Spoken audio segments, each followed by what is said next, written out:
நமஸ்காரம். இன்னைக்கு நம்ம ரசிகர்கள் நிறைய கேள்விகள் கேட்டிருக்கா உங்கள்கிட்ட கேட்க சொல்லி.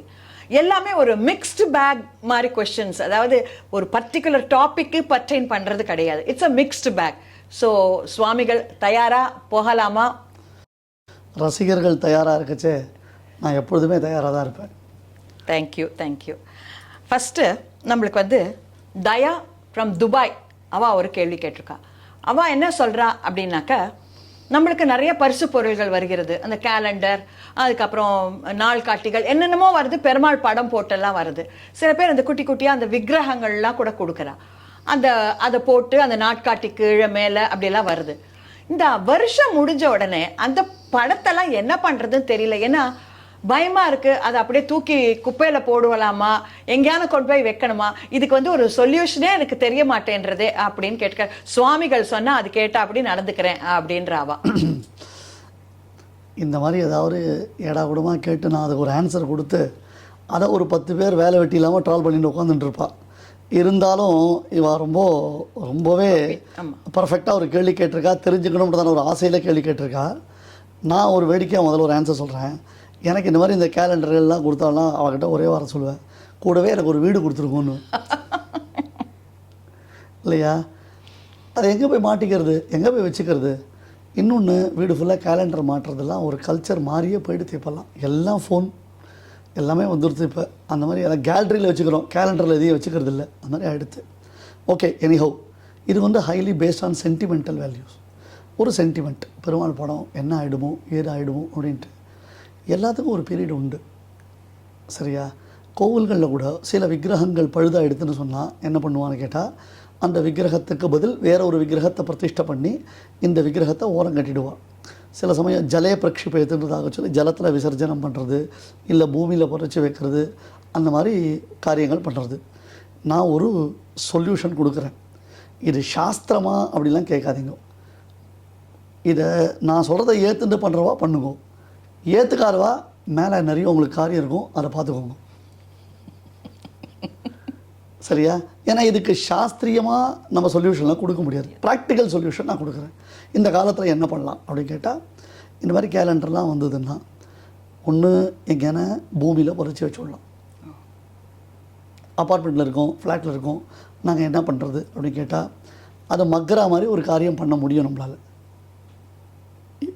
பிரசங்காத்து, அதாவது கான்டெக்ஸ்டுவலாக இன்னொரு விஷயம் சொல்கிறேன். என்னுடைய சிஷ்யர் ஒருத்தர் ஜெனீவாவில் இருக்கார். அவர் ஜெனீவாவில் ஸ்ராத்தம் பண்ணுறார். ஸ்ராத்தம் பண்ணணுன்னா ஸ்ராத்தம் பண்ணின பிறகு அந்த இலையை எங்கே கொண்டு போய் போடுறது அப்படின்னு ஒரு கேள்வி வந்தது. இந்த கேள்வி ஜெனீவாவில் இருக்கிறவங்க மட்டும் இல்லை, எல்லா அப்பார்ட்மெண்ட்ஸில் இருக்கிறவங்களுக்கு எல்லாருக்கும் அந்த ப்ராப்ளம் வருது. நான் அதுக்கு அவருக்கு ஒரு சொல்யூஷன் கொடுத்தேன். ஒரு பேக்கெட்டில் மண் வச்சுக்கோ, இந்த இலையை அதில் புதைச்சி வச்சிரு. 10 நாள் ஆச்சுன்னா தானாக அந்த இலை அது உள்ளே போயிடும், கம்ப்ளீட்டாக மக்கி போயிடும். அப்புறம் அந்த மண்ணை தூக்கி போகிறதுல ஒன்றும் பிரச்சனை கிடையாது. த சேம் ப்ராசஸை இங்கே யூஸ் பண்ணலாம். நம்ம பேப்பர் தான், மோஸ்ட் ப்ராபப்லி பேப்பர் தான். லேமினேஷன் அப்படின்னா அதுக்கு அடுத்தது யோசிக்கணும். ஒரு சொல்யூஷனாக நான் கொடுக்க முடியும். அந்த மாதிரி அதை மக்கி போக வைக்கலாம். ஒவ்வொரு சென்டிமெண்ட்டை வச்சுக்க முடியாது. ஏன்னா ப்ராக்டிக்கல் டிஃபிகல்ட்டிஸு. இப்போ நீங்கள் சென்டிமெண்ட்டை ஃபாலோ பண்ண போகிறீங்களா, இல்லை ப்ராக்டிக்கலை ஃபாலோ பண்ண போகிறீங்களா? வீடு ஃபுல்லாக எவ்வளோ கேலண்டர் வச்சுருக்குது? 20 கேலண்டர் இன்னும் இருக்குது, எனக்கு தூக்கி போகிறதுக்கு மனசு வரலைன்னா அது ஒரு பைத்தியக்காரத்தனம். கரெக்ட். சரியா? கொஞ்சம் கொஞ்சமாக இந்த கல்ச்சரை நிறுத்தணும். ஃபர்ஸ்ட் ஆஃப் ஆல், ஓவராக கேலண்டர் போடுறதுல ஒரு பிரயோஜனமும் இல்லை. எது தேவையோ அதை போட்டுக்கணும். நான் அதை ஒரேடியாக வாண்டான்னு சொல்லலை. ஏன்னா சில பெரியவாள்லாம் பஞ்சாங்க குறிப்புக்கோசரம் கேலண்டர் போட்டுருக்கா. அது நமக்கு அவசியமாக ஆகிடுறது. எதுவுமே over a period of time முடிஞ்சு போச்சுன்னா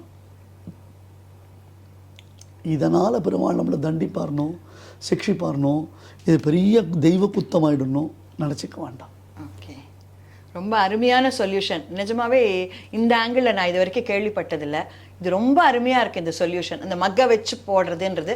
இது நீங்கள் சொல்கிறது பேப்பருக்கெல்லாம், இலைக்கு பேப்பருக்கெல்லாம் பொருந்தும்.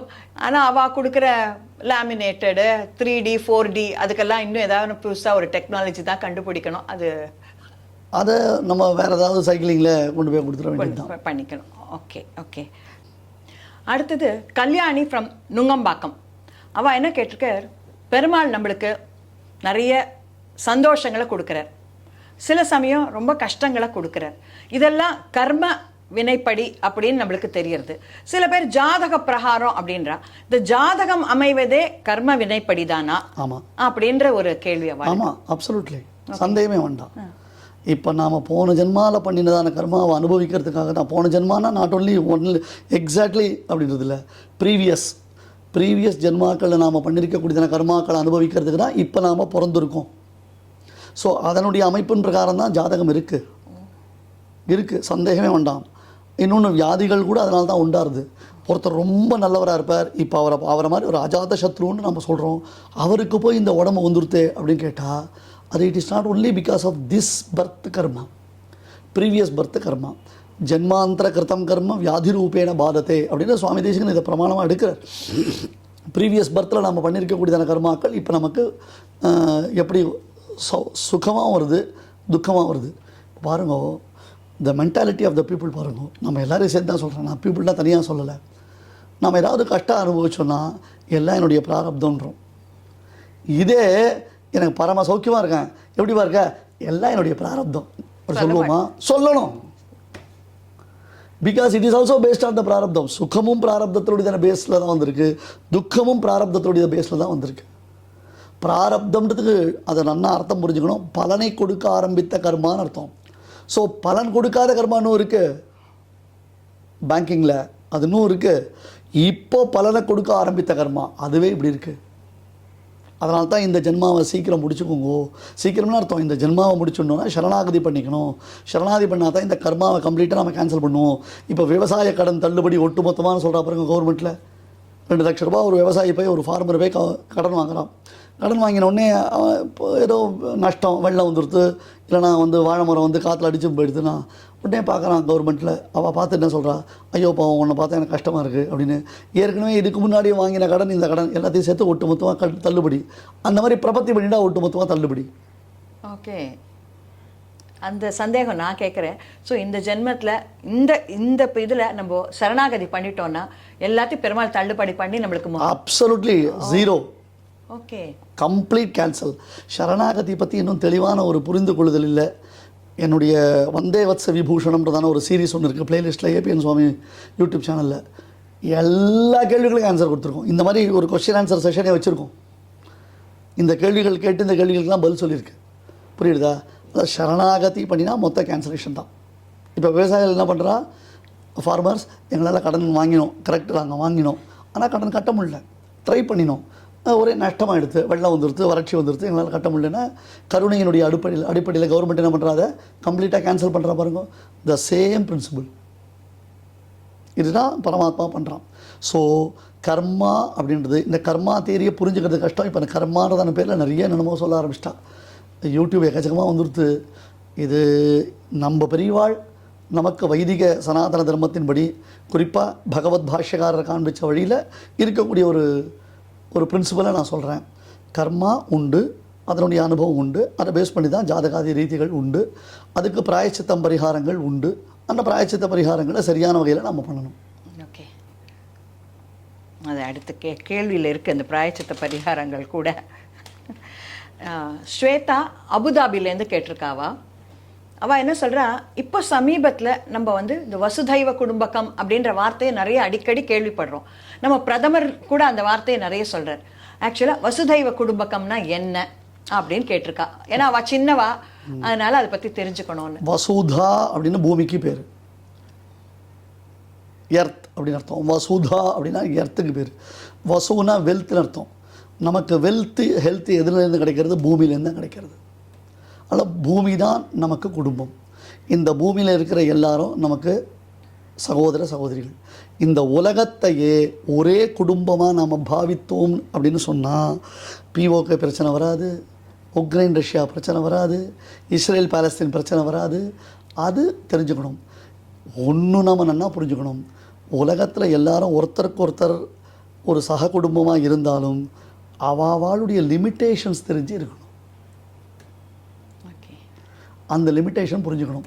ஸோ ஒற்றுமைக்காகவும் மக்கள் மனதில் ஒரு அன்பு பாசம் பெருகுவதற்காகவும் இந்த வசுதைவ குடும்பகம் என்பதான ஒரு கான்செப்ட் இன்னைக்கு இல்லை, பல்லாயிரம் வருடங்களுக்கு முன்பாக நம்முடைய சனாதனிகளினாலே சொல்லப்பட்ட ஹேஷ்டேக். ஓகே, அதுதான் எனக்கு கேட்கணும். ஏன்னா இது எப்போ இந்த வார்த்தை முதலில் வந்தது அப்படின்ற ஒரு கேள்வி. இதெல்லாம் கால ஆராய்ச்சிக்கு உட்படக்கூடிய விஷயமே கிடையாது. சனாதனம் அப்படின்னாலேயே ஏன்ஷியன்ட் அர்த்தம். அதை போய் நம்ம கால ஆராய்ச்சி பண்ணக்கூடாது, பண்ணவும் முடியாது. உதார சரிதானாம் து வசுதைவ குடும்பகம், இதனுடைய ஃபுல் ஃப்ரேஸ் இது. உதார சரிதானம், பரந்த மனது உடையவர்களுக்கு இந்த உலகமே என்னது? குடும்பம். ஒரு குடும்பம். ஒரு சினிமா பாடல் பாடலாமா? சொல்லலாம், தாராளமா. நீங்க வெங்கடேஷ் சுவாமிக்கு மட்டும் தான் தெரிஞ்சிருக்கணும்னு நினைச்சிருக்கீங்க இல்லையா? கரெக்ட். எங்களுக்கெல்லாம் கூட தெரியும். அப்படியா? சொல்லுங்க, நான் கேட்க தயாராக இருக்கேன். அது ரொம்ப ஜனரஞ்சகமா எல்லாரும் அவர்களாம் தாத்தா. இந்த சொரூபத்தினால சில விஷயங்கள் நாங்க சபையில பேச மாட்டோம். சொல்லுங்க, தாராளமா சொல்லுங்க. இல்லையா? எனது வீடு எனது வாழ்வு என்று வாழ்வது வாழ்க்கையா, இருக்கும் நாளும் சுவருக்குள்ளே வாழ நீ ஒரு கைதியா. சூப்பர் இல்லையா? இததான் அன்னைக்கு ஒரு பாட்டு, அழகன்றதான திரைப்படத்தில் பாடக்கூடிய பாட்டு, ஜாதி மல்லி பூச்சரமேன பாட்டு. ரொம்ப அழகான கவிதை. எல்லாத்தையும் ரசிக்கணும். நான் தான் சொன்னேன், நம்முடைய லிமிட்டேஷன்ஸ் இதுன்னு தெரிஞ்சுக்கணும். ரசனையில் தப்பே கிடையாது. என்னமோ இதை சொல்லிட்டா அபச்சாரம், அதை சொல்லிட்டா அபச்சாரம், இப்படி பேச்சுனா அபச்சாரம், உடனே கம்பு சுற்றுவா காற்றுல சில பேர். ரசனை இருக்கணும். சுவாமி தேசிகன் மாதிரி ரொமான்டிக் காவியம் எழுதினவா கிடையாது. கரெக்ட். சரியா? அந்த ரசனை எங்கன்னு தெரியணும். நம்ம இந்த பாட்டில் எனது வீடு எனது வாழ்வு என்று வாழ்வது வாழ்க்கையா, இருக்கும் நாலு சுவருக்குள்ளே வாழ நீ ஒரு கைதியா, தேசம் வேறல்ல தாயும் வேறல்ல இரண்டும் ஒன்று தான், தாயை காப்பதும் நாட்டை காப்பதும் ஒன்று தான் அப்படின்னு காமிக்கிறார். ஸோ உதார சரிதானம், பரந்த மனசு இருந்தது அப்படின்னு கேட்டால் வசுதைவ குடும்பகம்.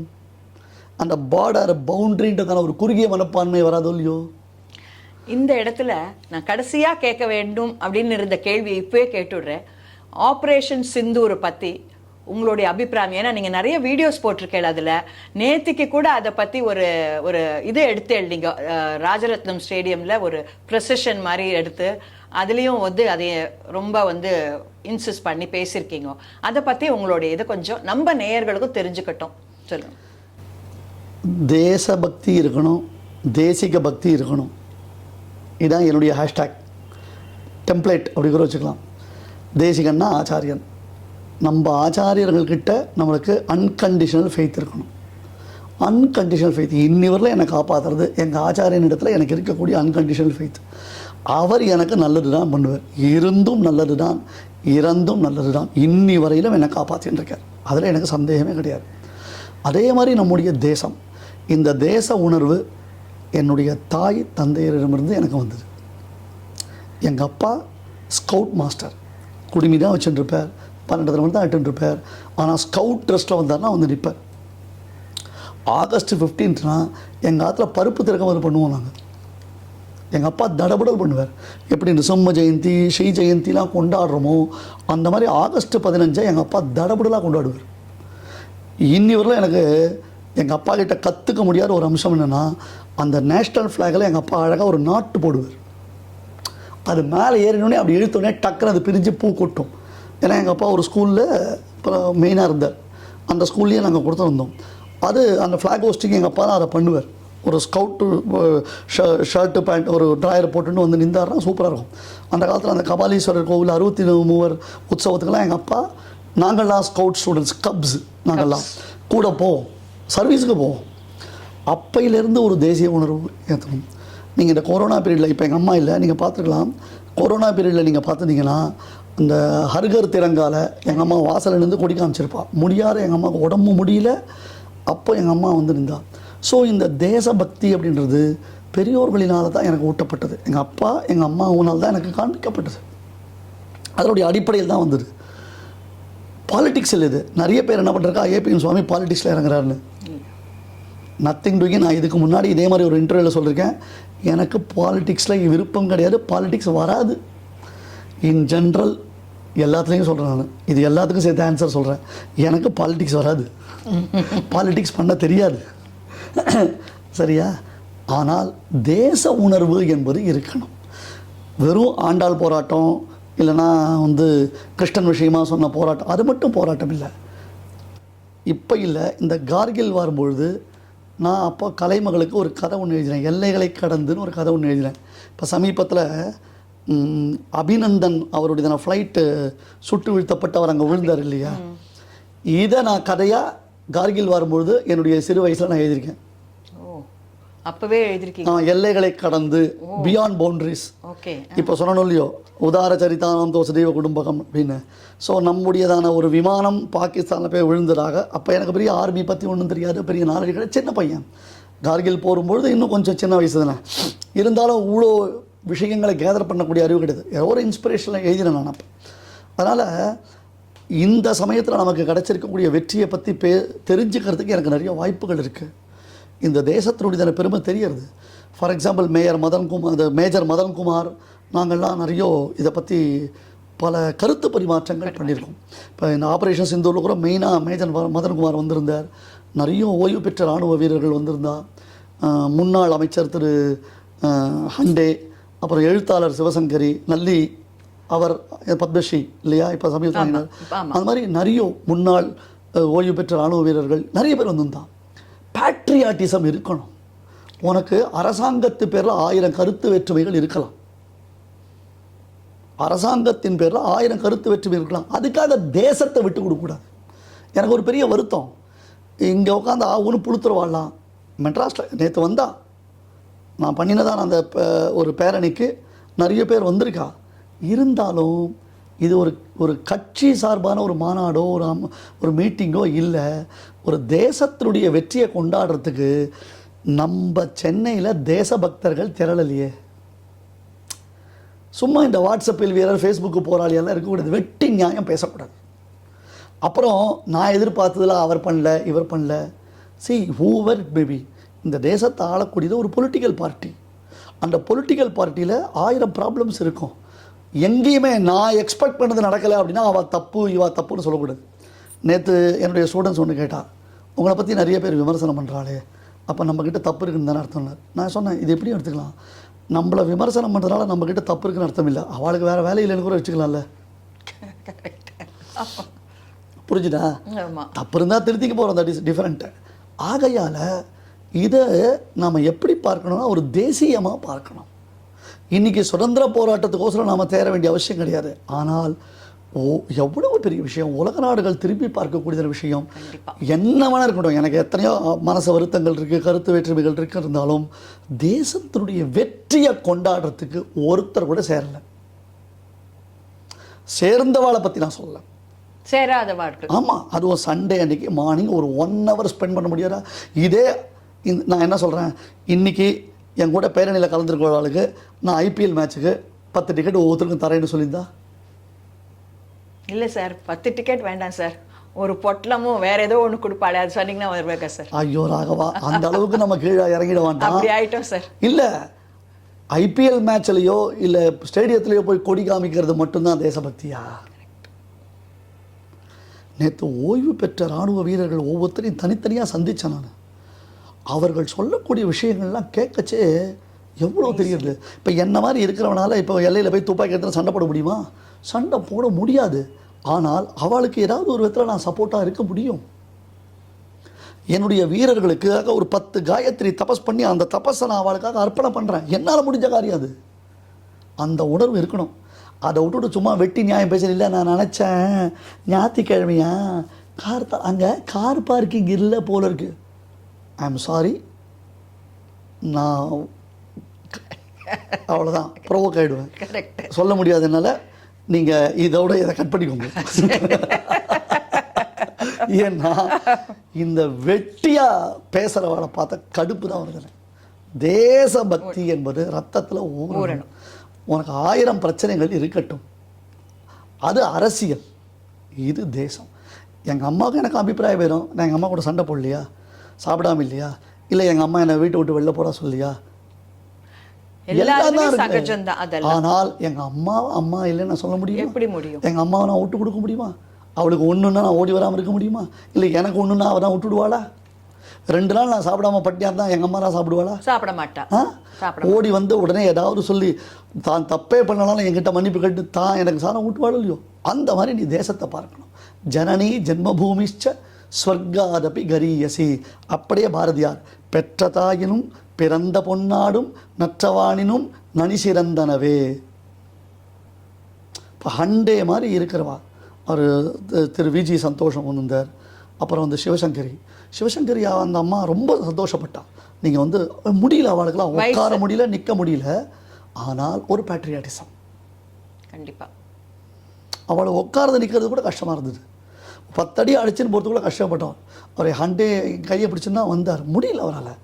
ஆனால் தேசத்துக்காக 10 அடி நான் நடக்கிறேன்னு அவர். Beautiful beautiful. அது இல்லை, அந்த உணர்வு இல்லை. அதெல்லாம் வேஸ்ட். சாரி, நீங்கள் மேலே போங்க. சரி, ஓகே. அடுத்தது சந்திரா ஃப்ரம் கொளப்பாக்கம். இவா என்ன கேட்குறா, இந்த பிரதோஷம் அப்படின்னு ஒன்று இப்போ வருது இல்லையா? நான் அவா இளமை காலங்களில் வைஷ்ணவர்கள் அதை அனுசரித்து பார்த்ததில்லை, சைவர்கள் நிறைய அதை பண்ணுவா. இப்போ என்னன்னாக்கா எல்லா வைஷ்ணவர்கள் சைவர்கள் எல்லாருமே இந்த பிரதோஷம் அப்படின்றத ஒன்று அனுசரிக்கிறோமே. பிரதோஷம்னா என்ன, அதனுடைய தாற்பயம் என்ன அப்படின்னு கேட்குறேன்.